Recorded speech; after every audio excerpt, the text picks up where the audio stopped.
Somebody is going to tell me my grill grates are upside down. Somebody else will tell me pepper burns and I should have added it after. A third fellow will tell me I oiled the wrong thing, that you oil the steak, not the grate. And a fourth will tell me I should have moved to a fresh spot when I flipped. I have heard every one of those across a meat counter for 31 years, and I am going to settle all four of them today on camera with a reason for each. But here is what I actually want you to hear. Every one of those four is worth knowing. Not one of them is why your steak wasn't as good as you wanted it. You could get all four exactly right and still pull a disappointing steak off that grill because the thing that decided how good it was going to be happened before you ever lit it. It happened at the counter, in a sentence most people never say. So, 4 corrections, settled. Then the sentence. And somewhere in the middle I will tell you one habit of mine that is pure superstition, because I would rather tell you which of my steps are nonsense than have you trust all of them the same. Let's get to it. First correction. Oil the steak, not the grate. Verdict. They're right, and the reasoning is better than most people who repeat it can explain. Here's what happens when you pour oil onto grates that are already at 500 degrees. Every cooking oil has a smoke point, the temperature where it stops being oil and starts being smoke. Refined avocado oil is about as high as you'll find in a normal kitchen, around 520. Canolas, around 400. Extra virgin olive oil quits somewhere around 325, so you're putting oil onto metal that is at or past the point where that oil breaks down. It doesn't sit there waiting for your steak. It smokes, it carbonizes, it drips down onto the flame and gives you a flare-up, and what's left behind on the bar is a bitter carbon film. You've made soot and called it non-stick. Oil on the meat behaves completely differently. It stays where you put it. It's in contact with the surface you actually want to brown. It helps the heat move from the metal into the meat, and there's so little of it that there's nothing to drip. Now, I'll give the other side its due because this one isn't unanimous. If you oil the grate before it gets screaming hot with a folded paper towel and tongs rather than pouring it on, that works fine too, and a great many good cooks do it that way. The mistake isn't oiling the grate. The mistake is oiling a blazing hot one. So, a thin film on the meat. That's it. If you're brushing enough to see it pool, you've overdone it, and you'll wash your seasoning off besides. Now, the next one is the argument that shows up in every comment section, and I'm going to give you an answer neither camp will completely like. Second correction. Pepper burns, so add it after. Verdict, real and overstated. Here's the honest version. Pepper does have a scorch point. The compound that gives black pepper its bite is called piperine, and it starts breaking down at temperatures a hot grill blows past without slowing down. Freshly cracked pepper is the most vulnerable of all because the aromatic oils you just released are exactly what turns acrid. That's not folklore. The people telling you this have a real mechanism behind them. But look at what you're actually doing on a grill. That first side is on the fire for about 2.5 minutes. That's it. Compare that to a roast that sits at heat for 2 hours, or a long braise, or a sear you hold for 8 minutes in a pan. On a 10-minute cook, there simply isn't enough time at temperature for most of that pepper to go bitter. 2 things that stack the odds for you. Use a coarse grind rather than fine. Bigger pieces have less surface area exposed for their size, and they hold up noticeably better. And if you're going to be on the fire longer than a few minutes aside, then yes, hold the pepper and add it at the end. So here's where I land. If you're doing a long cook, the correctors have a point, and you should listen to them. On a 10-minute steak, put your pepper on whenever you like. This is not a hill worth anybody's afternoon, and I have watched grown men argue about it in a checkout line. The next one is different. The next one is the best tip in that whole comment section, and almost nobody outside of it knows to do it. Third correction. Move the steak to a fresh spot when you flip it. Verdict. Absolutely right. It costs nothing, and it will improve your second side immediately. Think about what just happened under that steak.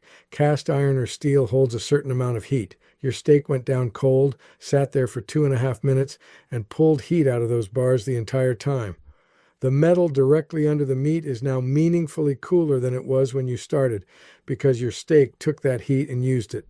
Now you flip it in place. The second side goes down onto bars that have already given up most of what they had, and it has to wait while they climb back. That's how you end up with a first side that looks beautiful and a second side that's pale and disappointing, and then you blame yourself. Slide it over 4 inches instead. The bars next to it have been sitting there this whole time at full temperature, doing nothing. Full heat, immediate contact, and a second side that matches the first. 2 different people said that independently in the comments of the video that inspired this one. When 2 strangers arrive at the same tip without talking to each other, that's usually a signal it's real. The last one is the one that sounds like nitpicking, and it takes about 90 seconds to settle for good. 4th correction. Your grill grates are upside down. Verdict. Check your manual and then never think about it again. For cast iron grates on certain grills, there genuinely is a right way up, and I'll give you the specific case because it's the most common one. On Weber's cast iron cooking grates for their gas grills, the company's own published answer is that the wider, flat side faces up. The underside is more pointed like the top of a triangle, and there are 4 small legs in each corner underneath to keep the grate sitting level. Flat side up gives you more contact with the meat, better marks, and a surface that's easier to clean. And it's an easy thing to get wrong because when you're assembling a new grill or dropping cast iron in to replace the old steel grates, either orientation drops into place and looks fine. Now the honest part, this applies to those specific grates. Plenty of grates only go in one way. Some older designs were meant to be used points up, and there are people who prefer points up because they like the narrower marks. Nobody's dinner has ever been ruined by this, so go look at yours. 90 seconds. If there are little legs on one side, that side goes down. Then put it out of your mind, because it is the least important thing in this video by a wide margin. Which brings me to the part I actually want to talk about. Every one of those 4 is true, or true enough. Learn all 4, and you can get all 4 of them exactly right. Do everything the comment section tells you, and still stand there at dinner thinking, that was fine. It just wasn't what I wanted. Because those 4 corrections combined don't touch the 3 things that actually decide it, and all 3 happen before the grill is even lit. Here's the first one, and it's the sentence I mentioned at the top. Ask the counter for 1.5 inches. Look at the steaks in most grilling videos, including the one that sent me down this road. That's a supermarket strip, and I'd bet money it's under 1 inch. And here's what that thickness does to you on a 550-degree grill, no matter how good your technique is. To build a crust, the surface of that meat has to sit against serious heat for a couple of minutes. On a thin steak, the heat gets to the middle long before the outside is done browning. So you're choosing, pull it while it's still pink inside and it has grill marks and no real crust between them, or leave it long enough to brown properly and the middle's gone gray. That's not a skill problem. You cannot technique your way out of it. It's geometry. At 1.5 inches, there's enough meat between those 2 surfaces that you can hammer the outside and still land the middle exactly where you want it. 1 inch works. 1.25 inches is good. 1.5 inches is where this gets easy. And here's the thing that makes it free. There's a man behind that counter with a whole loin and a saw. Walk up and say it out loud. I'd like a ribeye. Cut 1.5 inches. He'll do it. It takes him 90 seconds. Most stores won't charge you a cent extra. And in 31 years, standing back there, I can tell you almost nobody asks. Better steak, same case, same price per pound, because you said 1 sentence. So, if you're grilling this weekend, go ask for 1.5 inches when you buy it. That 1 sentence will do more for you than everything else in this video combined. The second thing, salt it the night before on a rack uncovered. The reference video pats the steak dry with paper towels. That's correct, and I do it too, but understand what it gets you. A dry surface right now on the outside only. The salt is sitting on top. Here's what a dry brine does instead. You salt it and put it on a wire rack inside a sheet pan uncovered in the refrigerator. In the first 10 minutes, the salt pulls moisture up to the surface. And if you cooked it at that moment, you'd be cooking a wet steak, which is the worst possible timing. But leave it alone. That liquid dissolves the salt, turns into a concentrated brine, and then the meat pulls it back in, carrying the salt down into the muscle instead of leaving it on the outside. 45 minutes is the minimum for that to happen. 4 to 6 hours is lovely. Overnight is better, and the refrigerator does the rest of the work for you. It's a dehumidifier that happens to be cold, and the air moving around that uncovered steak dries the surface far more thoroughly than any paper towel. Uncovered is not a mistake. Cover it, and you trap the moisture and undo the whole thing. The rack matters because it lets air underneath. A steak lying flat on a plate is sitting in a puddle. Same dry surface the paper towel gave you, plus seasoning all the way through instead of sitting on the outside. The third thing takes 5 seconds, and it's the one nobody mentions. Get it off the tray the minute you're home. That foam tray and that plastic film are a wet package. There's an absorbent pad under the meat, and the film holds moisture against the surface. That package was engineered to keep the meat looking red and plump under the store lights, and it does that job well. It is working directly against everything you want. So the drive home is undoing your steak, and everything I just told you about the rack and the salt is undoing what the drive home did. Take it off the tray, rack it, salt it, 5 seconds of work. All right, let's grill one. Grates clean and hot. Preheat with the lid closed for a good 10 or 15 minutes and get it up to 500, 550. Then brush the grates.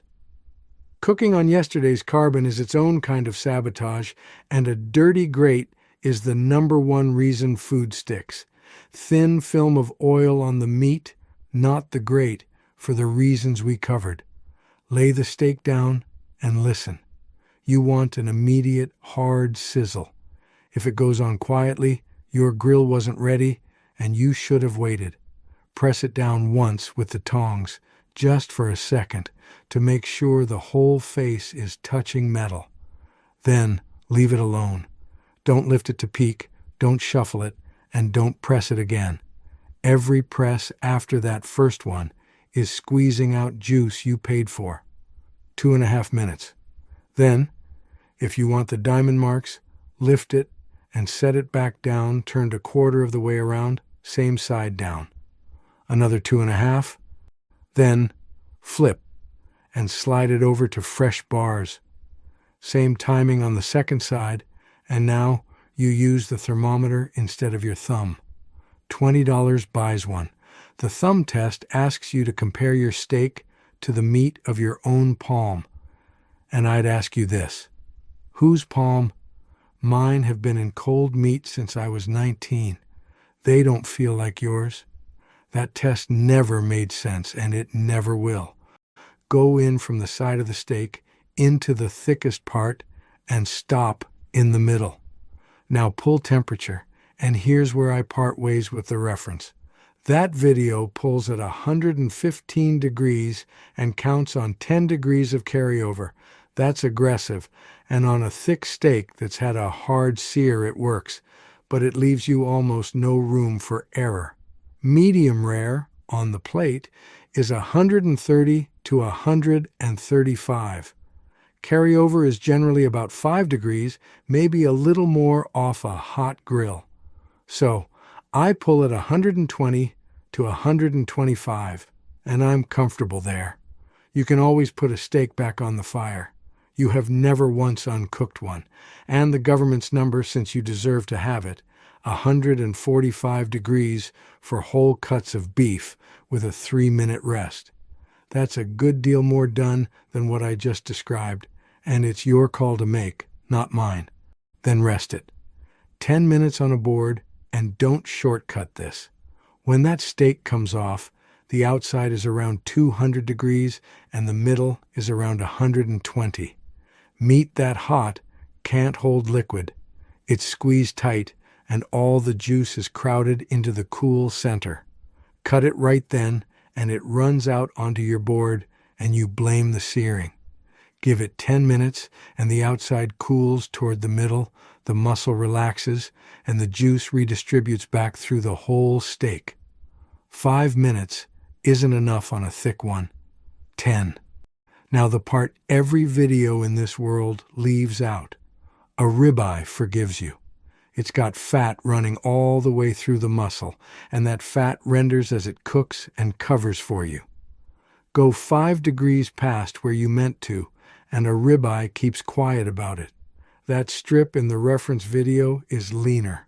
On a 550-degree grill, a lean steak goes from right to overdone in well under a minute, and you will stand there thinking you can't cook, when what actually happened is you asked a lean cut to behave like a fatty one. So learn this on a ribeye. Get it right 3 or 4 times on a cut that's helping you. Then take it to a strip once your hands know what they're doing. And a confession, since I've spent this whole video correcting other people. I still take my steak out of the refrigerator before I light the grill. I've seen the numbers. Somebody tested it properly with a thermometer. 20 minutes on the counter moves the middle of a steak less than 2 degrees. 2 hours, and it still hasn't reached room temperature. It does essentially nothing, and I've said so on camera before. I do it anyway. I set it out and I look at it while the grill comes up. 31 years and I still like looking at a good piece of beef. That's habit, not technique. It isn't hurting anything, but there's no reason for it. And I'd rather tell you which of my steps are superstition than have you trust every one of them equally. If a fellow can't tell you which of his own habits are nonsense, I don't know why you'd believe the rest of what he says. Now, the thing I promised you at the start. Go stand in front of that meat case and look at the steaks. Really look. Notice how most of them are about the same thickness. That thickness was not chosen for your dinner. It was chosen for a price. Here's how it works in the back room. Somebody has a target for what a tray of steak should ring up at. Shoppers have a number in their head. They'll put an $11 tray in the cart and hesitate at a $19 one, even if the $19 tray is the better value per pound. So you cut to hit the number. Thinner steaks, more trays out of the same loin, more of them land in the range where people don't flinch. That's why the supermarket strip in most grilling videos is too thin to grill well. Nobody was trying to sell you a worse steak. They were trying to sell you a steak at a price you'd say yes to, and thickness was the variable they had, which means the case was cut to a price point, not to your dinner. And once you know that, the whole thing changes, because it's a decision you can simply opt out of. The loin is right there. The saw is right there. The fellow is right there. And he's usually glad somebody asked him something interesting. You are not stuck with what's in the case. You've just been shopping like you are. So, the whole thing. Oil the meat, not a blazing hot grate. Pepper whenever you like on a short cook, coarse ground.